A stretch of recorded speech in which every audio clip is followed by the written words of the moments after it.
Ladies and gentlemen, boys and girls, cats and dogs, giraffes, elephants, and zebras, we're back! Actually, not zebras. I don't want no referees in my chat. Ladies and gentlemen, welcome back to another episode of Free Refill. Here we are on Primetime with Philip White. We got episode 51, baby. We got some big stuff. As of 30 minutes ago, officially confirmed, we've got Kyler Murray officially becoming a Viking. We still gotta fully dive into all of the aftermath of the Max Crosby Ravens trade and the Ravens backing out of said trade. We gotta get into all of the nitty-gritty details there. Of course, 2 nights ago, a maybe incredible performance, depending on who you ask. Certainly some controversy in Bam's 83-point game. I'm gonna be talking about it, giving my personal opinion out there, even though nobody necessarily wants to hear it, but they're gonna hear it anyway. And then lastly, I gotta talk a little bit about the lead up to March Madness. Miami of Ohio losing their first game of the season. How will it affect their tournament standings? What is the projected March Madness bracket gonna look like? And then I believe the selection process is the 15th, so that is Sunday. So we're gonna end up knowing what all the matchups are, hopefully by that Monday, for the next episode of Free Refill. So I'm very excited for that. I hope you guys are just as excited as I am, because my goodness, we got some stuff to get into. First of all, thank you guys for showing up. If you guys are watching, always make sure that you guys are clicking that little subscribe button for me, hitting that like button. It seriously helps me out a ton.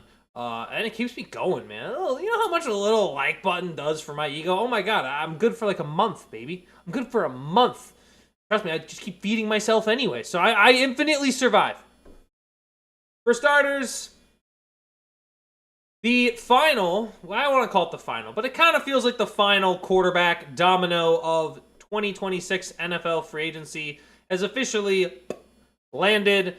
It is the official, Kyler Murray is now a Minnesota Viking. He's a little bit taller in this picture than I would have thought, but he really shouldn't be matching me. Maybe he is. Maybe we're both like 6 feet. I kind of doubt it. I kind of doubt it. I might have a little bit. I might have the slight jump on Kyler. But regardless, Kyler Murray is now a Minnesota Viking. He will be teaming up with Justin Jefferson and TJ Hawkinson and Kevin O'Connell and Aaron Jones on the Minnesota Vikings, which kind of spells almost the proverbial closing of the door of the 9/JJ McCarthy era in Minnesota. The Vikings have made it very clear, JJ, you're kind of booty right now. Kind of didn't play well last year. Certainly didn't live up to not even expectations, but just did not have a even adequate season by even debatably rookie standards. I mean, he played like a rookie. It makes sense. But for a Vikings team that really needs to be a lot closer to winning a championship than developing a quarterback, Kyler Murray, I think, is an overall better option for them if they want to have a better shot of putting up offense. And, I mean, listen, Justin Jefferson had by far one of his worst seasons we've seen him have, and it was under J.J. McCarthy, and we know what Justin Jefferson is capable of. So, if you are the Minnesota Vikings, seeing this trade happen, or seeing J.J. McCarthy over the last year, it was kind of clear that you've got too talented of a roster. I mean, when you really think about it, the Vikings were 9-8, weren't even last in the division, despite the disappointing quarterback play that they had. So, if you're Minnesota, you had to make a move for a quarterback. Kyler ultimately is the one with the highest ceiling, and because, listen, Kevin O'Connell's gotten a lot out of the quarterbacks that he has started. Seemingly J.J. McCarthy is the anomaly there so far. So it might be possible that they might be able to get more out of Kyler Murray, might be able to have more of a shot in the NFC North. But they could not go into next season with just J.J. McCarthy on the roster as their quarterback.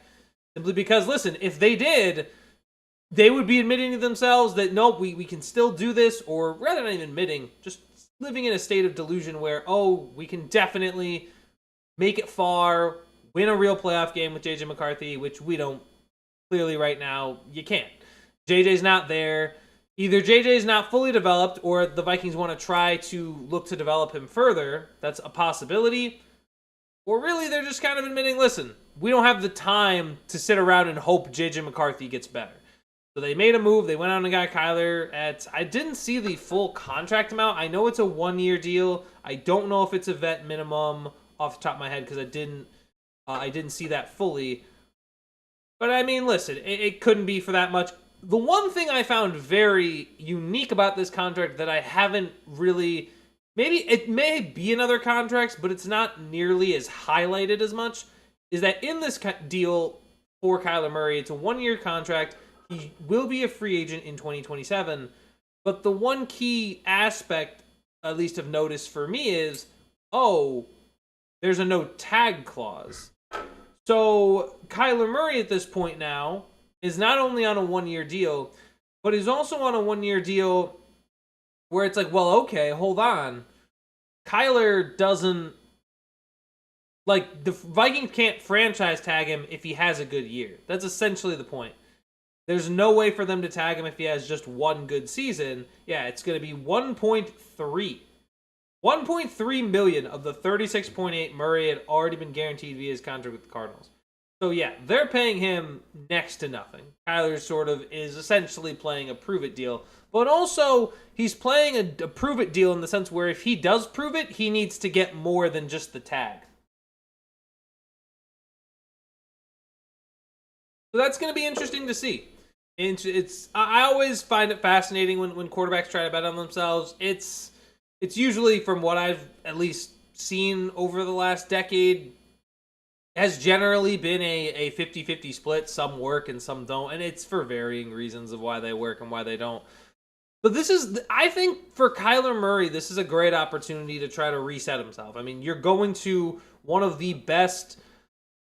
you're getting one of the best wide receivers in the league. You're getting one of the best offensive coaches in the league. You're going to be getting a good enough defense that is going to get you more possessions and opportunities to put up points.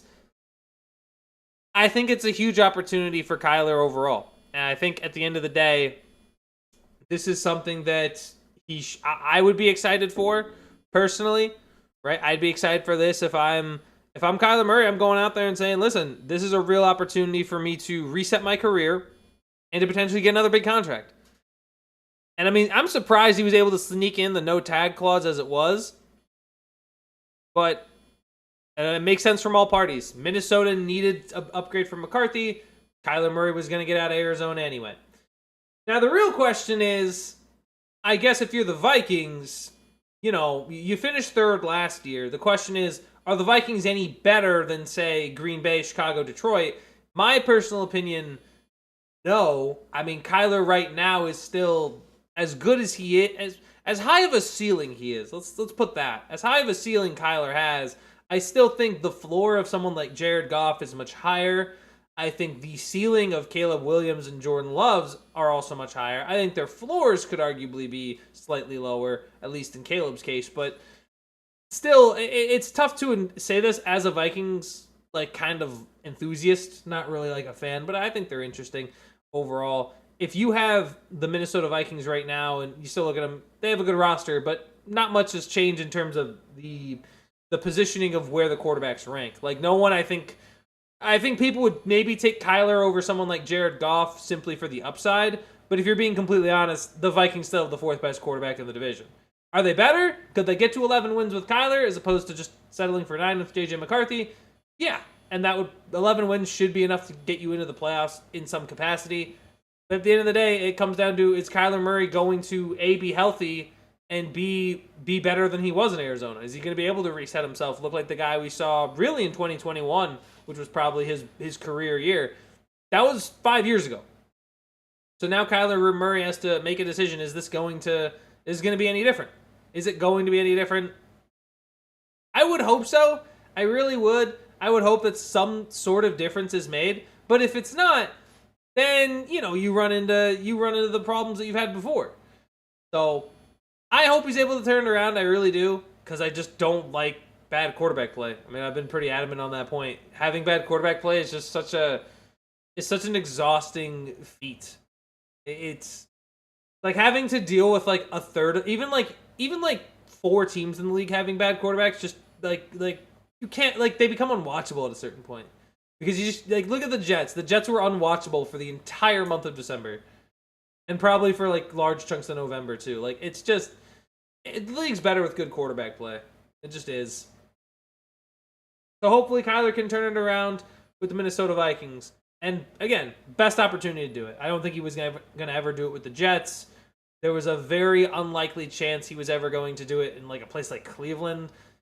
Maybe Atlanta could have been also the other option that would have been nice, but Minnesota was just the more realistic option because, I mean, listen, especially after Atlanta chose Tua over Kyler.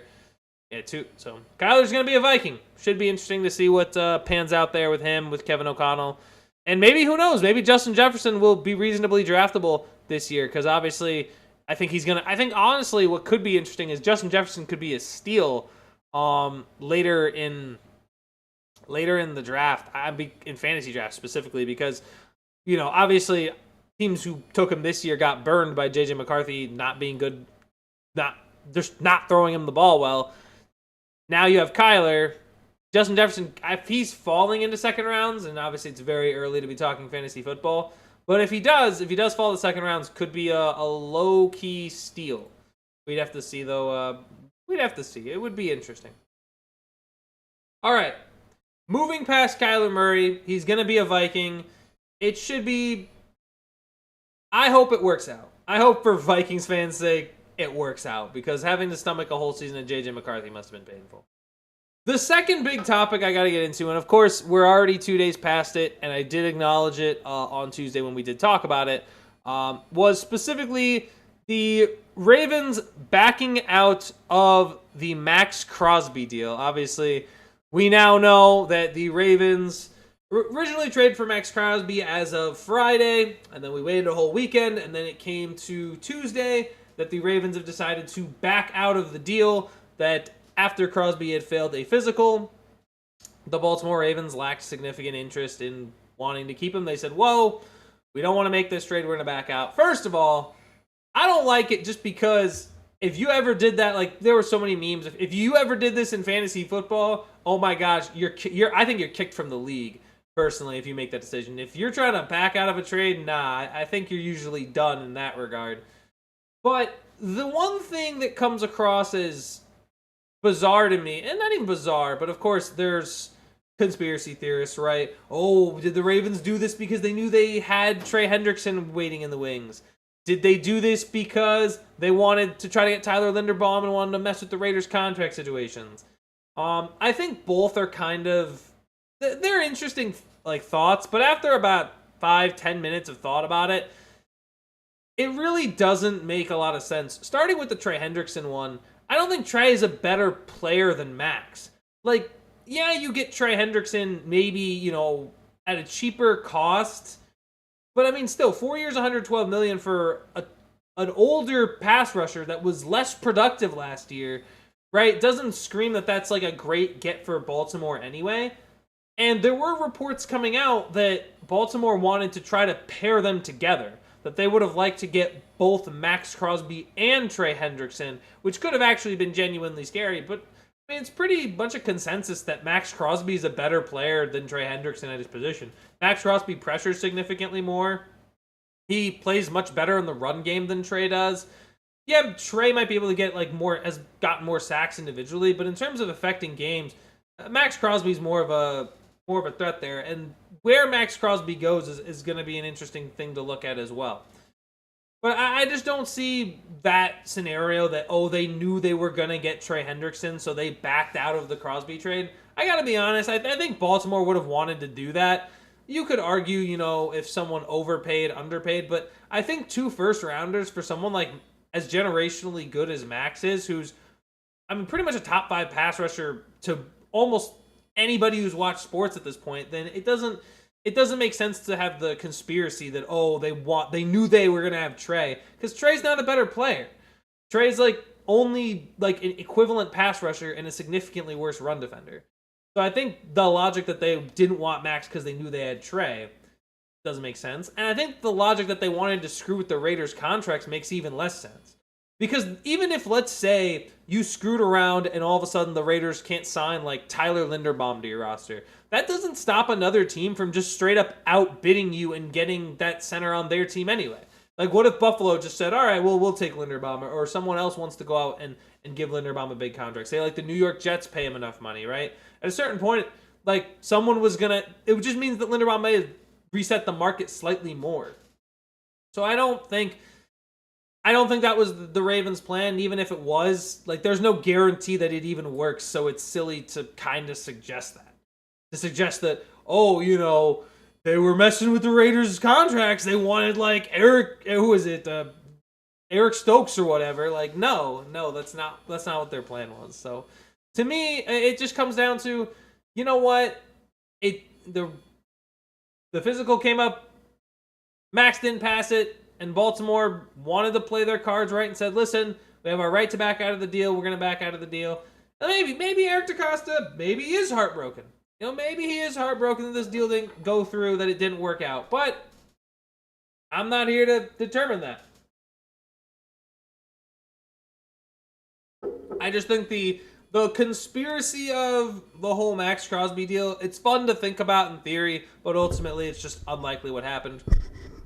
And Baltimore getting Trey Hendrickson, as I mentioned, it feels worse. Like, I get it. You'll keep your first-round picks, but ultimately, if you have the opportunity to get one of the best pass rushers in the game in Max Crosby, to not land him, that's a big yikes. That's a big problem. And then now we're talking the Raiders, right? So now the Raiders could still look to shop Max. They could still look to trade him. Dallas and Chicago, of course, were names that were mentioned that could potentially go out and get him. But at this current juncture, and who knows, maybe the Raiders end up keeping him. I've even heard like some other weird conspiracies too, where it's like Tom Brady did something crazy. I doubt it. I really do. But here's what I'll say. In regards, if you're honestly, and here's the weird thing. The weird thing now is, if you're like, say, the Raiders, and you're not even the Raiders, if you're Max Crosby, you look at the Raiders today versus when they traded him, they're a much better team. Like, within 5 days, the Raiders are better. They added one of the best centers in the league. They added Jalen Naylor to add depth at the wide receiver position, right? They're a much better team now on Thursday, and even when this trade was backed out of on Tuesday, than they were when they traded him Friday. So the reality here is the Raiders are going to be an interesting watch. I think they're going to be interesting just to see if you're, say, a Max Crosby. If you're like a Chicago or Dallas, they might trade him. But the other issue now you run into is, if health is really a concern, like let's say, if health is really a concern for Max, do teams not match Baltimore's offer of 2 first-round picks? Because if you're the Raiders, I mean, you just traded Max for 2 first-round picks. I think backing out of the trade negatively affects Baltimore more so than anybody else. I think teams would be very hesitant, almost, or maybe even adamant, to say, we're not going to trade with Baltimore, or we don't feel comfortable trading with Baltimore based on what happened with the Crosby deal, right? Why would we want to trade with a team if there's risk that they might back out days after we've already done these contracts? So I definitely think, especially reports at the Raiders side of things, the Raiders general manager was pissed. Their whole scouting department, like just the people who are doing these contracts, kind of annoyed. So I'd have to imagine that, yeah, from the Raiders' perspective, they're upset. From the rest of the league, can you really trust going through on a trade with Baltimore? It's going to be in the future. I think those kind of trades are going to be tougher for Baltimore to come by, just because now there's oh, look at this, you backed out of this deal.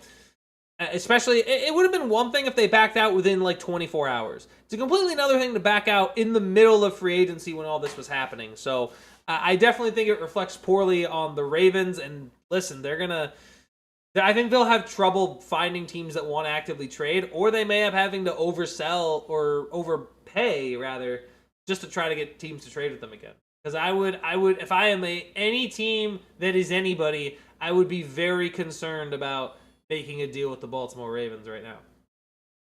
Because, again, why would you? Why would you at this point? We'll see what the Raiders do. In my personal opinion, if I'm Max, I would maybe try giving it a shot with the Raiders again. I mean, I understand that they are definitely in a rebuild. There's no doubt about that. But, I mean, that wasn't Max's problem to start with, right? And I think now when you look at the moves that this new that Clint Kubiak specifically is making, he's saying, listen, we can figure this out and try to stick you around, because it's not like you're dealing with Pete Carroll again, or the coaching staff that did bench you and stop you from playing the rest of the season, right? You now have a new coaching staff in Clint Kubiak. Why not go ahead and say, hey, maybe we can work something out. Maybe we can stick around. So I think it's certainly possible to say that Max will stay. If I'm the Raiders, I would kind of like to move him, try to get a first-round pick, but I'm going to be honest, I don't know if anybody else is going to match what the Baltimore Ravens were matching. Because Dallas was very adamant they were staying with a first and a second-round pick. I don't have a whole lot of reports of what exactly the Bears were offering, but I don't know if you're going to get any better of an offer than 2 firsts, especially after all this weird stuff that's going on with this trade deal. So I would probably say, if I were the Raiders, try to stick to keeping Max on the roster moving forward. But outside of that, those were the main 2 NFL free agency things that went down. Kyler Murray, of course, becoming a Viking, and the Ravens backing out of the Max Crosby deal. The two really big headlines, of course, a couple of days ago, none other than Mr. Bam Adebayo himself. The 83-point game. Bam, of course, against the Washington Wizards, had a Herculean performance. I mean, we'll definitely say one of those performances that is going to be remembered for a long time to come. And, of course, anything like this, because the NBA, no one can be happy about anything. Everyone wants, there's just that wee itty-bitty little bit of controversy that comes in with, of course, Bam dropping 83.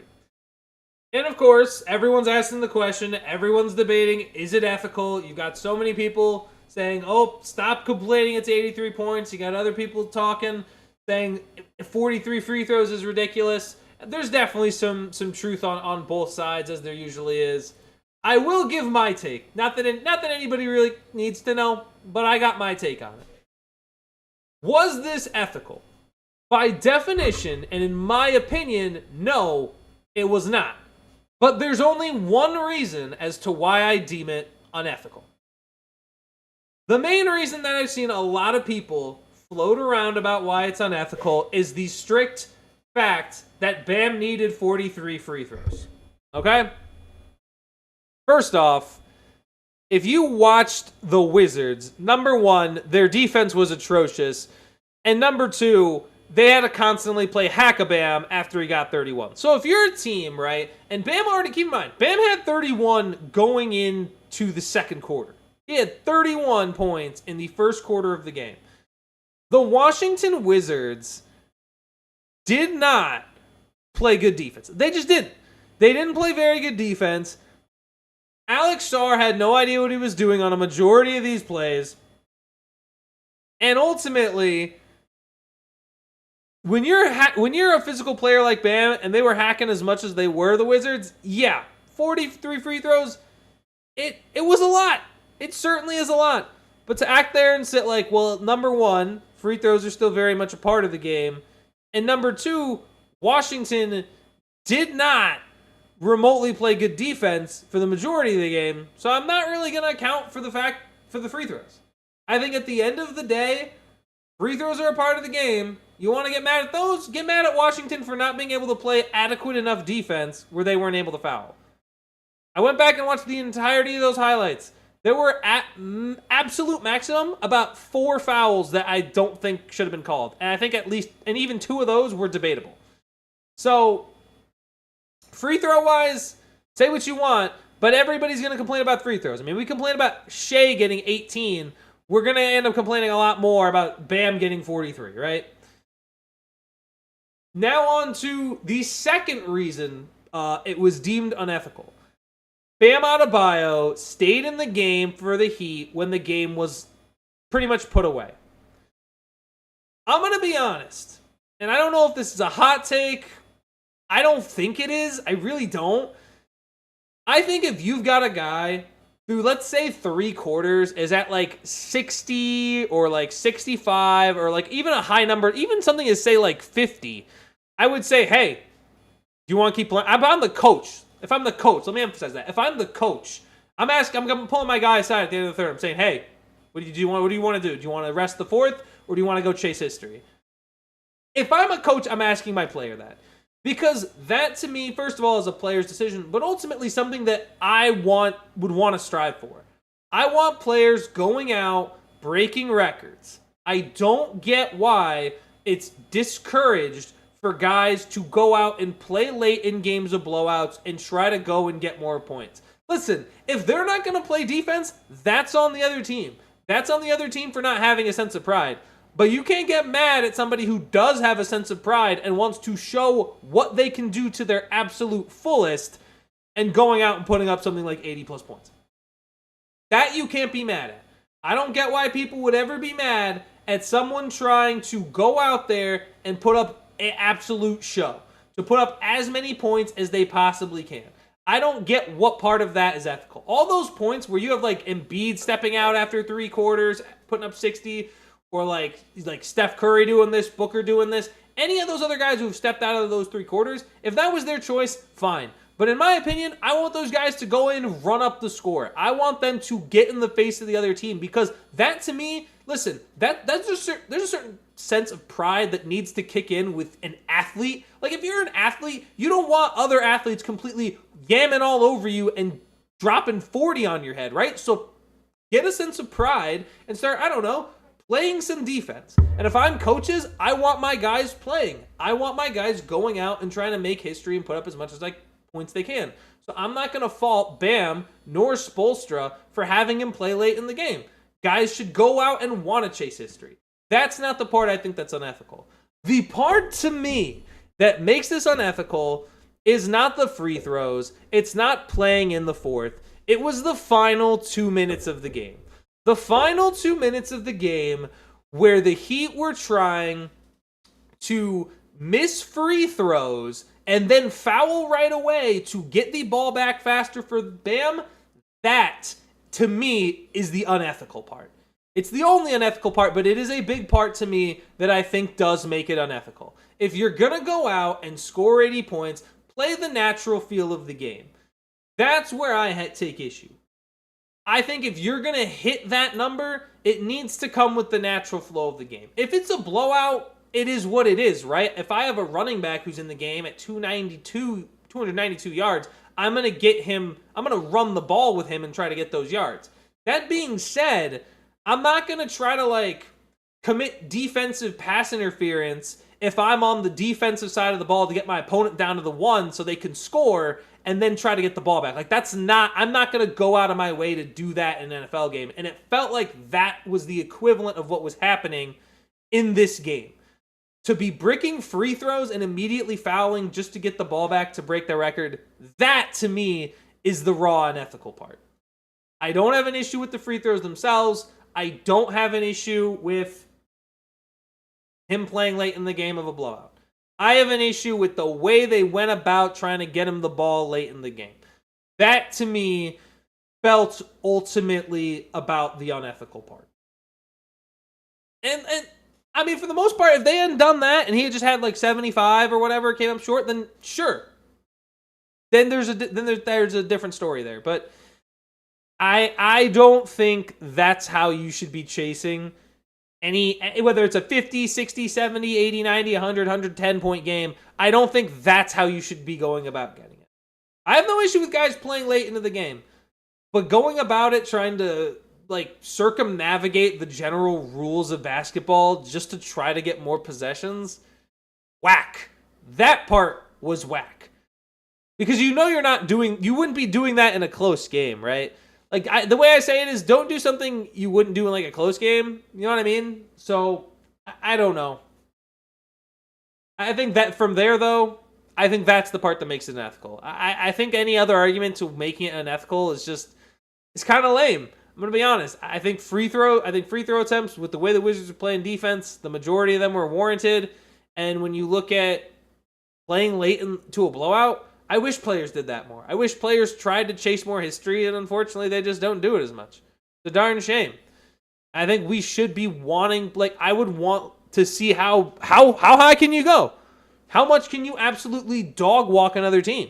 Do it. Get those guys to get some pride. Grow a set of nuts. Like, let's go. It's the NBA. It's not like what's it called? It's not K through 12 hoops, right? Like, it's the National Basketball Association. Grow a set of nuts and start putting up points. That's how this works. It's just a darn shame that that's what it's come to, and it's absurd to me. It's absurd to me that that's the logic. Ultimately, a slightly unethical performance. That being said, at the end of the day, objectively, I still think it's cool. I still think it's cool that Bam, of all people, Bam Adebayo was the one to put up 83 points. I think the stat line just looks crazy insane. I think at the end of the day, it's still cool. You want to debate about ethics? Fine. But I'm all a fan of when players break records. I thought this one was cool to see. I thought it was cool to see someone drop 83. Whether it was Bam, whether it would have been LeBron or Kobe coming back from the dead to do it, whether it would have been Mac McClung coming out of the G League to do it. You know? Speaking of, Mac McClung Mac McClung had a crazy G League game recently, like 50 points, I think it was 54-point double-double, and yet still lost the game. That's tough. That being said, and at the end of the day, I'll say this, when we talk about whether it's ethical or not, does it even matter?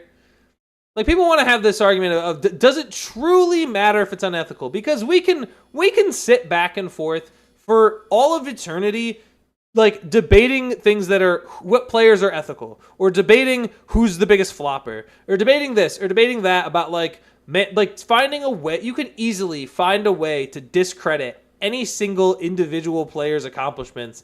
You could sit there for hours making a video essay about it, and it wouldn't matter. It would only matter to people who already had that opinion. You know what I mean? Like, what does it do? It's kind of whatever. Anyway, I don't know. Ultimate moral of the story, slightly unethical, but I still thought it was awesome to see. That's what I'd go with. One other thing, in terms of the basketball world, outside of Bam Adebayo's 83 points, there was a big team that took a big loss today in the MAC tournament in the first round, and that was none other than Miami of Ohio losing to UMass in the final moments. An unfortunate bad turnover by Miami led to some clutch free throws from UMass, and they were able to down Miami of Ohio for the first time all season. After going 31-0, they lose in the first matchup that they find. And I gotta say, and this is another one where it's going to be a bunch of discourse, a bunch of people chatting about, well, man, they lost. Should Miami of Ohio be in?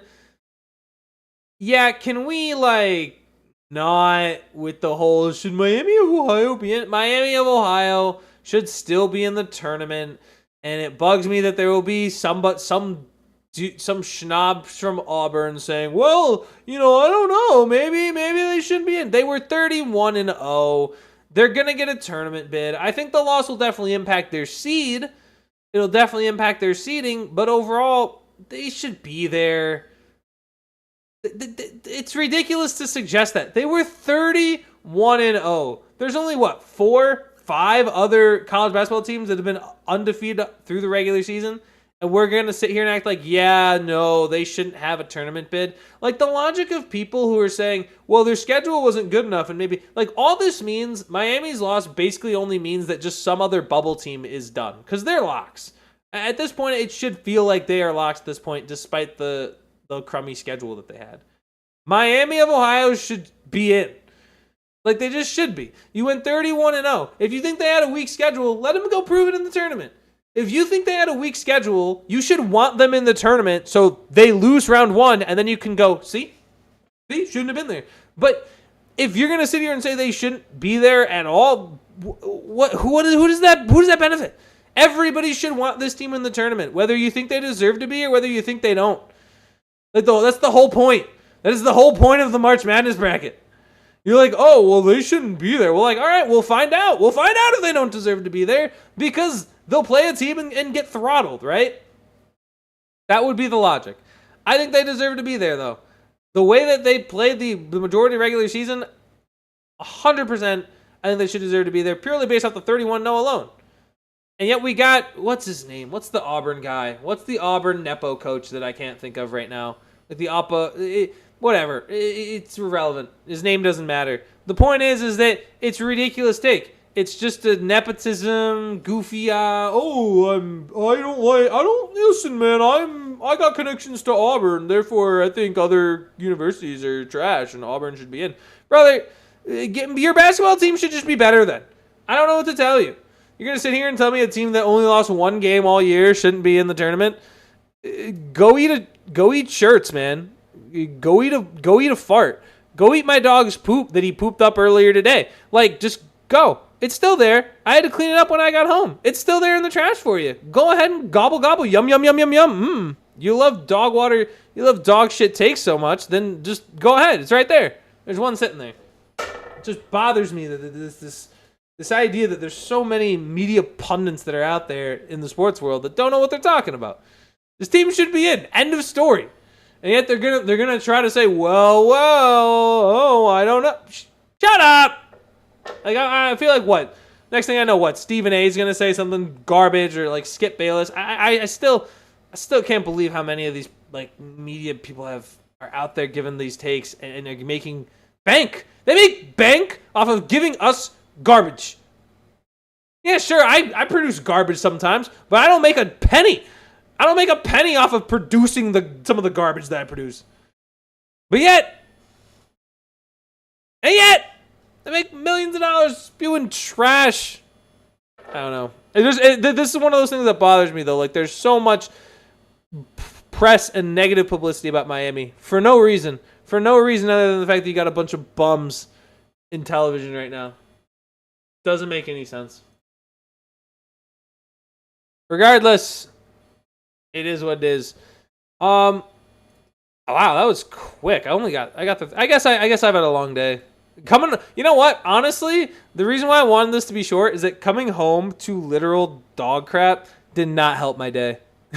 It just didn't. It did not help my day. I came home, I took a shower. I didn't even see it until I was out of the shower, completely just butt naked, and I'm like, oh shoot, that's just crap. And there it was. Other weird things I want to talk about. Oh, how about this? How about this for a weird one? Did anyone else see this? Dwight Howard retired, like officially. Did anyone else not think that he was retired like at least 3 years ago? Because I mean, who's he been playing for? Dwight Howard announced his retirement today, yet we're still like that. Felt like, I'm not gonna lie, I thought Dwight's been retired. Like, he hasn't played since what, 20? Dog, the Taiwan Leopards. He hasn't played basketball in 4 years.